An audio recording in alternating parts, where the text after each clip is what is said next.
You are somewhere over 500,000 square miles of ocean, and your instruments have just stopped making sense.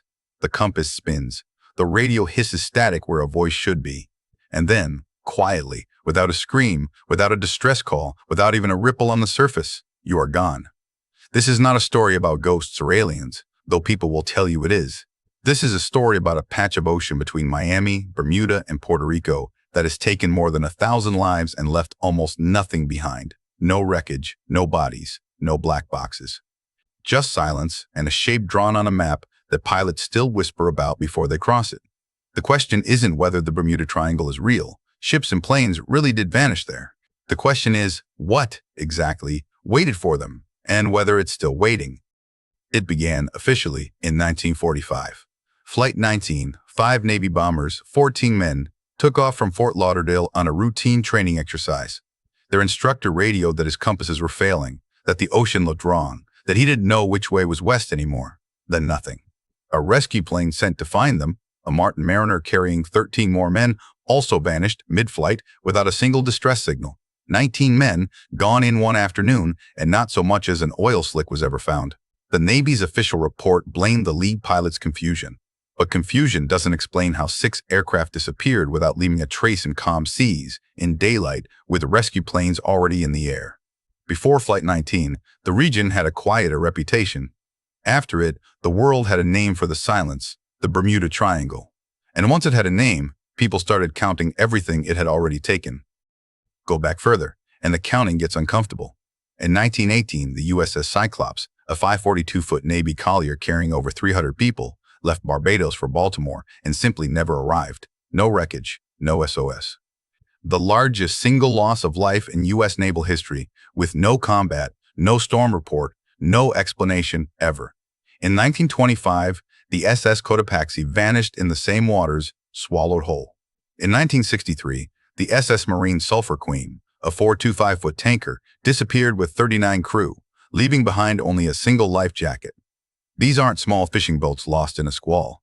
These are enormous steel vessels, built to survive the worst the Atlantic can offer, erased so completely that investigators had nothing to investigate. And that absence, the sheer cleanliness of the disappearances, is what should unsettle you more than any sea monster. Something in that water doesn't just sink ships. It seems to make them disappear. Naturally, people reach for explanations, and the scientific ones are almost as strange as the myths.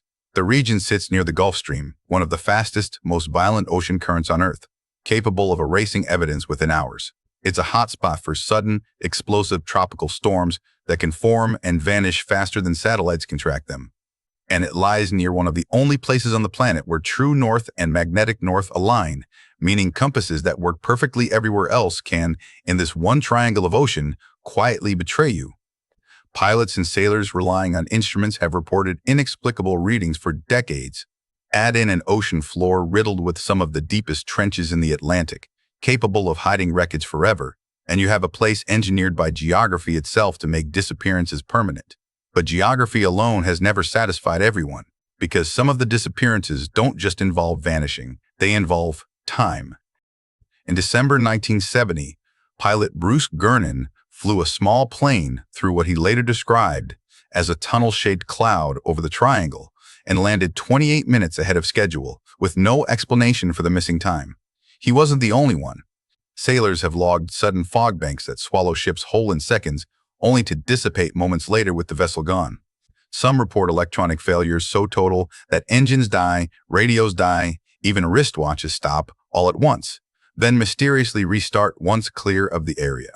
Skeptics call this pattern recognition, coincidence, the human need to connect unrelated failures into a story. Maybe they're right, but the pattern keeps repeating, decade after decade, across different aircraft, different ships, different witnesses who never spoke to each other. And that raises an uncomfortable possibility, that whatever is happening in that ocean isn't just taking vessels. It might be interfering with something more fundamental than steel and fuel. There's a theory, dismissed by mainstream science but never fully buried, involving methane. Beneath the triangle's waters lie enormous deposits of methane hydrate, frozen pockets of gas trapped in the seafloor. Under the right pressure changes, these deposits can release massive bubbles of gas that rise to the surface, reducing the water's density so dramatically that ships lose buoyancy and sink almost instantly, without warning, without wreckage floating up behind them. Some researchers believe these same gas plumes, if ignited or simply erupting into open air, could account for aircraft engine failures and even visual distortions in the sky. It's a theory built on real geology, not fantasy. Methane eruptions have been documented elsewhere on Earth. But it doesn't explain everything. It doesn't explain compasses spinning uselessly. It doesn't explain missing minutes of time. It explains how a ship might sink quickly and quietly. It doesn't explain why the ocean floor beneath the triangle has never given any of them back. Which brings us to the theories the scientific community won't touch, and the ones you've probably already heard whispered. Atlantis, sunk somewhere beneath these waters, its ancient technology still humming beneath the seabed, still bending compasses and swallowing ships that stray too close. It sounds absurd, until you learn that in 1968, divers off Bimini discovered a formation of massive rectangular limestone blocks arranged in perfectly straight lines along the ocean floor, a structure now called the Bimini Road. Geologists say it's a natural beach rock formation. Others insist no natural process produces edges that clean, corners that precise, at that depth, in that configuration. We're not here to tell you Atlantis is down there. We're here to tell you that when you stand at the edge of what's actually been found, strange stone, unexplained magnetic anomalies, methane fields, missing time, the line between science and myth in this region gets blurrier than anyone comfortable with tidy answers would like to admit. Then there's the explanation almost nobody wants to say out loud. Maybe nothing paranormal is happening at all. Maybe the Bermuda Triangle isn't unusually dangerous. Maybe it's just unusually busy. It sits along some of the most heavily trafficked shipping and flight routes on Earth, connecting the Americas to Europe and the Caribbean. More boats, more planes, more weather, more opportunities for something to go wrong in an area covering 500,000 square miles of unpredictable ocean. Insurance giant, Lloyd's of London in the US, Coast Guard have both stated that the triangle's loss rate is statistically unremarkable compared to other heavily traveled waters, no higher than anywhere else. Case closed, some say.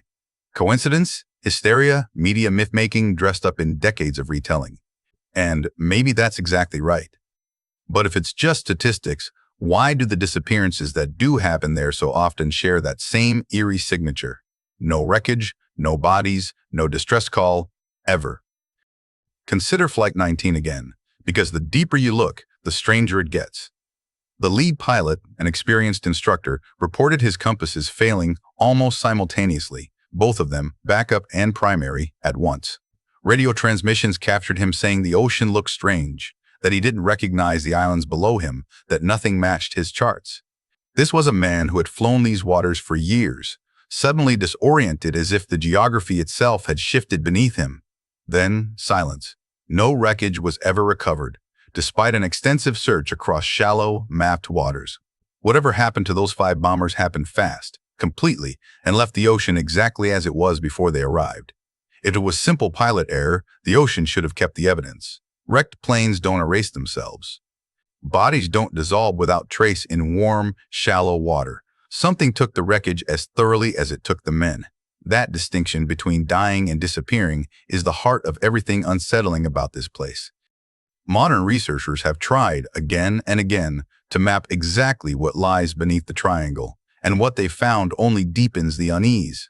Sonar surveys have revealed underwater sinkholes larger than football stadiums, blue holes plunging hundreds of feet into darkness, and canyon systems steep enough to hide a ship's entire hull from any surface search. In 2020, marine researchers using advanced sonar identified a previously unknown, enormous underwater feature near the region that even they struggled to explain. The Atlantic here isn't a flat, forgiving plain.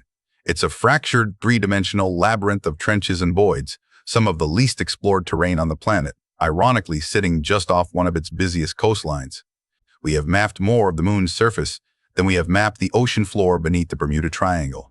So when a ship disappears there and is never found, ask yourself honestly, is it because something otherworldly took it, or because we are searching for it in one of the only truly unmapped places left on Earth? Here's the part that should really unsettle you. The phenomenon isn't unique. There's a place off the coast of Japan called the Devil's Sea, where ships and planes have vanished under nearly identical circumstances. Compass failures, sudden storms, total disappearances, no wreckage. The Japanese government funded research expeditions into it in the 1950s. One research vessel sent to investigate it disappeared as well. There are similar patches of ocean reported off Africa, in the Pacific, scattered across the globe, regions locals have quietly avoided for generations, long before anyone coined a catchy name for them. If the Bermuda Triangle were a singular, supernatural anomaly, that would be one story. But if these vanishing zones exist in multiple oceans, unconnected by geography or culture, sharing the same eerie signature of disappearance without trace, that suggests something else. Either the ocean itself has properties we still don't fully understand in certain conditions, or human beings, across centuries and continents, keep independently inventing the exact same myth. So what actually happens in the Bermuda Triangle? Maybe it's the Gulf Stream, scattering wreckage across 1,000 miles before anyone can search. Maybe it's methane, silently swallowing ships whole. Maybe it's simply math-busy waters, brutal storms, human error, and a story too good to let die. Or maybe, in certain places on this Earth, in certain conditions we haven't measured yet, the ordinary rules bend slightly. Magnetism, time, visibility, just enough to take a ship, a plane, 19 men on a training flight and give nothing back. We may never fully know, because the ocean doesn't explain itself, and the ones who might have answers never made it home to tell us. What we do know is this: for 100 years, in one particular stretch of water, the usual rules of loss haven't applied. No bodies, no wreckage, no goodbye. Just an absence, total and clean, waiting quietly under blue water for the next compass to start spinning the wrong way.